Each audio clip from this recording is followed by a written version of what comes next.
ছি, লজ্জা, এটা আমাদের লজ্জা। প্রতিবেশী দেশে সমস্ত দাগি জঙ্গিরা, যাদের জেল হাজতে থাকার কথা, যাদের গড়াদের আড়ালে থাকার কথা, যাদের এতদিনে ফাঁসিতে ঝুলিয়ে দেওয়ার কথা, তারা এত বড় বড় কথা বলছে ইসকনকে নিষিদ্ধ করে দাও। কারা চালাচ্ছে বাংলাদেশ? যদি এখনো মনের মধ্যে প্রশ্ন থাকে কারা চালাচ্ছে বাংলাদেশ, তাহলে সেই প্রশ্নের উত্তরটাও দিয়ে দিচ্ছে। তাহলে দেখুন কারা চালাচ্ছে। গত বছর বাংলাদেশ ও বিশ্ব পরিচয় বইয়ে থাকা আমাদের জাতির পিতা অধ্যায়টা এবার পাঠ্য বইতেই নেই। এই মুহূর্তের সব থেকে বড় খবর, গোটা অধ্যায়টা ভ্যানিশ হয়ে গেছে। নতুন করে পাঠ্যপুস্তক ছাপানো হচ্ছে যাতে নতুন প্রজন্মের মাথা থেকে একেবারে ৭১কে মুছিয়ে দেওয়া যায়। নতুন করে কি স্থান পেয়েছে? জুলাইয়ের গণ অভ্যুত্থানের গল্প, যেটা পুরোটাই সাজানো ছিল, নাটক ছিল। এই গণ অভ্যুত্থানের গ্রাফিটি পাঠ্য বইয়ে যুক্ত করা হয়েছে। ভাবতে পারেন? প্রশ্ন করুন কারা চালাচ্ছে। কারা চালাচ্ছে আরো বলি, আরো শুনুন। নতুন পাঠ্যপুস্তক প্রিন্টিং এর কাজ শুরু হয়েছে। সেখানে স্বাধীনতা ঘোষণার বিষয়টা নতুনভাবে রাখা হয়েছে। কিরকম? পঞ্চম শ্রেণীর নতুন বইয়ে একটাই অধ্যায় পাকিস্তানি বাহিনীর গণহত্যা শীর্ষক লেখায় বলা হয়েছে পাকিস্তানি সেনাবাহিনী এই আক্রমণের নাম দিয়েছিল অপারেশন সার্চলাইট। ওই রাতেই বঙ্গবন্ধু শেখ মুজিবুর রহমানকে গ্রেপ্তার করা হয়। ২৬শে মার্চ মেজর জিয়াউর রহমান চট্টগ্রামের কালুরঘাট বেতার কেন্দ্র থেকে বাংলাদেশের স্বাধীনতা ঘোষণা করে। একই বিষয় পুরনো বইয়ের এই অংশে ছিল যে পাকিস্তানি সেনাবাহিনী নিরস্ত্র বাঙালিদের উপর আক্রমণ করেছিল, তার নাম দিয়েছিল অপারেশন সার্চলাইট। উঠিয়ে দিয়েছে। অপারেশন সার্চলাইটের মানে বদলে দেওয়া হলো। ওই রাতে বঙ্গবন্ধু শেখ মুজিবুর রহমানকে গ্রেপ্তার করা হয়। গ্রেপ্তার হওয়ার পূর্বে ২৬শে মার্চের প্রথম প্রহরে বঙ্গবন্ধু বাংলাদেশের স্বাধীনতা ঘোষণা করেন। শুরু হয় মুক্তিযুদ্ধ। এটা ছিল আসল লেখা ইতিহাস বইতে। পুরো লেখাটাকে ঘুরিয়ে দেওয়া হলো। কিছু বলার নেই আর। প্রশ্ন করুন এখনো দেশটা কারা চালাচ্ছে। চতুর্থ শ্রেণীর বাংলাদেশ এবং বিশ্ব পরিচয় পাঠ্য বইয়ে স্বাধীনতার ঘোষণার বিষয়টা রয়েছে, রাখা হয়েছে। কিন্তু কি রাখা হয়েছে? এই বইয়ে ১৯৭১ সালের মুক্তিযুদ্ধ শীর্ষক একটা লেখায় বঙ্গবন্ধুর ৭ই মার্চের ভাষণের পাশাপাশি সেখানে মেজর জিয়াউর রহমানের স্বাধীনতার ঘোষণা করার ছবি দেওয়া হয়েছে। এবং আরো বড়ভাবে, আরো স্পষ্টভাবে, শুধুমাত্র মুজিবুর রহমানকে ছোট দেখানোর জন্য। কারা চালাচ্ছে দেশটা? প্রশ্ন করুন। প্রশ্ন করার আগে এটাও জানুন, পঞ্চম শ্রেণীর আমার বাংলা একটা বই ছিল পাঠ্যপুস্তকে। আমরা তোমাদের ভুলবো না, এরকম একটা প্রবন্ধ ছিল। আজ থেকে প্রায় ২০০ বছর আগে ইংরেজদের বিরুদ্ধে যুদ্ধ করতে গিয়ে শহীদ মীর নিসার আলী তিতুমির থেকে শুরু করে এবছরের জুলাইয়ে গণ অভ্যুত্থান পর্যন্ত বিভিন্ন পর্যায়ে শহীদদের স্মরণ করা হয়েছে। প্রশ্ন হচ্ছে, তিতুমির কি আদৌ বিপ্লবী ছিল? জানা নেই। কারা তিতুমিরকে বিপ্লবী বানাতে চেয়েছে, কারা তিতুমিরকে এখনো পর্যন্ত বিপ্লবী বানাতে চাইছে, ইতিহাস না জেনে প্রশ্ন করার সময় এসেছে। এবং বিভিন্ন পর্যায়ে শহীদদের স্মরণ করা হচ্ছে। কোন শহীদ? যে শহীদরা শহীদ হওয়ার পর আবার বেঁচে পড়তে উঠে এসেছে, বেঁচে পড়তে তারা গুরুত্বপূর্ণ পদ অধিকার করছে, উপদেষ্টা হয়ে যাচ্ছে, সেই শহীদরা।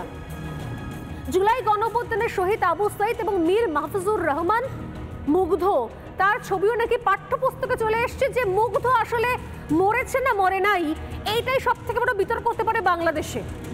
হাস্যকর না? বিনামূল্যে পাঠ্য বই এবার যুক্ত হয়েছে জুলাই অভ্যুত্থানের গ্রাফিটি বা দেওয়ালে আঁকা ছবি। এতদিন ধরে পাঠ্য বইয়ের পেছনের প্রচ্ছদে থাকা ক্ষমতাচ্যুত সাবেক প্রধানমন্ত্রী শেখ হাসিনার ছবি বাদ দিয়ে দেওয়া হয়েছে, যেটা প্রত্যাশিত। মুছে ফেলা হচ্ছে এমনকি রবীন্দ্রনাথকেও একটু একটু করে। আমি এই পার্টে আসবো, কিভাবে রবীন্দ্রনাথকে মুছে ফেলা হচ্ছে এই পার্টে আমি আসবো, দেখাবো আমি কি কি স্মৃতি সবকিছু একটু একটু করে ধ্বংস করে দেওয়া হচ্ছে। আমি জানি না, হয়তো এরপর তার জাতীয় সঙ্গীতটাকেও বদলে দেওয়া হবে, কারণ ইতিমধ্যে সে আবেদন উঠেছে। তবে তার আগে আজকের আলোচনায় আসবো আমি একটা ছোট্ট মন্তাজ নেব। মন্তাজ নিয়ে আজকে আলোচনা আসবো। এই জায়গা থেকে শুরু করব যে আসলে এ দেশ চালাচ্ছে কারা, এর ফল কতটা মারাত্মক হতে পারে। কারণ দেশটা আমাদের প্রতিবেশী দেশ, একটাই বর্ডারের এপারে আমাদের রাজ্য। তার আগে একটা ছোট্ট মন্তাজ।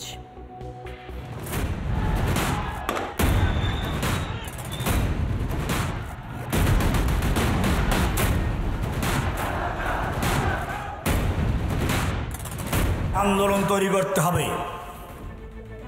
যতদিন পর্যন্ত বাংলার জমিন থেকে ইসকনকে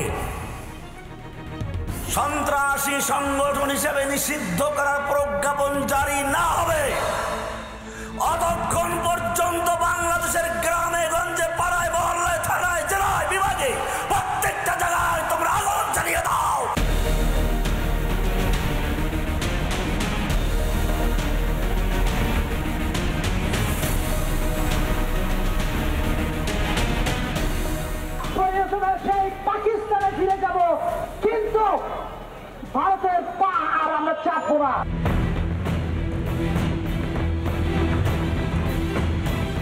রাজপথে মিছিল দিয়েছে, হাতে যাদের লাল তাগা তাড়াতাড়ি তাদের ভারত পাঠা। ভাই আমরা ভারত থেকে এসেছি।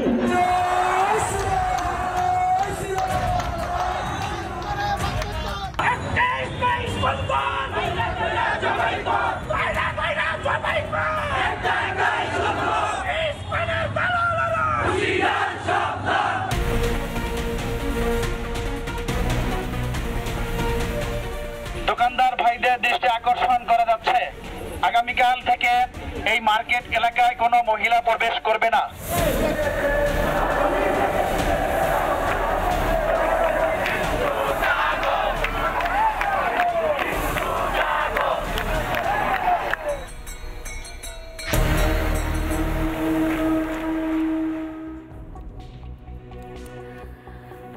সরাসরি যে প্রশ্নগুলো নিয়ে আজকের আলোচনাটা করবো তার আগে আলাপ করে নিয়ে এই মুহূর্তে আমার সঙ্গে রয়েছেন স্টুডিওতে গবেষক জিষ্ণু বসু, রয়েছেন বিশিষ্ট সাংবাদিক রক্তিম দাস, আর কিছুক্ষণের মধ্যে অবশ্য হিন্দু জাগরণ মঞ্চের প্রবক্তা থাকবেন আমাদের সঙ্গে সঞ্জয় শাস্ত্রী মহারাজ।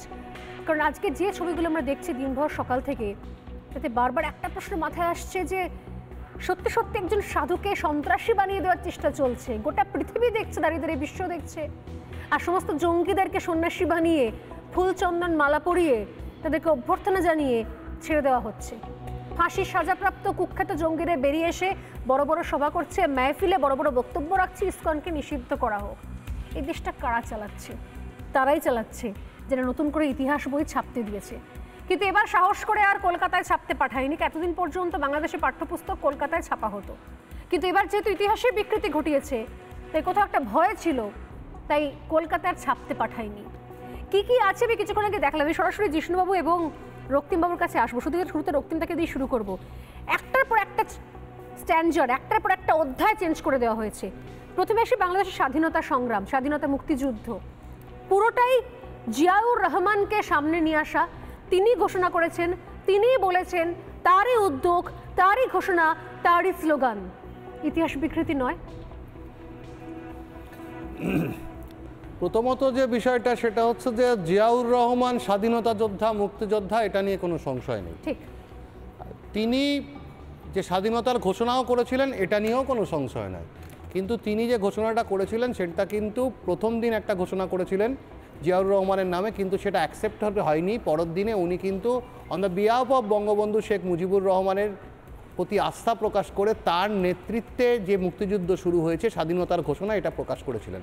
এটা হচ্ছে ইতিহাস বলে। এটা নিয়ে দীর্ঘদিনের যে যখন ক্ষমতায় থাকে তখন কে আসলে স্বাধীনতার ঘোষক, এটা নিয়ে দীর্ঘদিন ধরে একটা চলে। নানা ধরনের কন্টেন্ট দেখার জন্য লাইক করুন, শেয়ার করুন আমাদের ফেসবুক পেজ, সাবস্ক্রাইব করুন আমাদের ইউটিউব চ্যানেল। পাশাপাশি অন্যান্য ব্রেকিং নিউজের জন্য অবশ্যই চোখ রাখুন রিপাবলিক বাংলায়।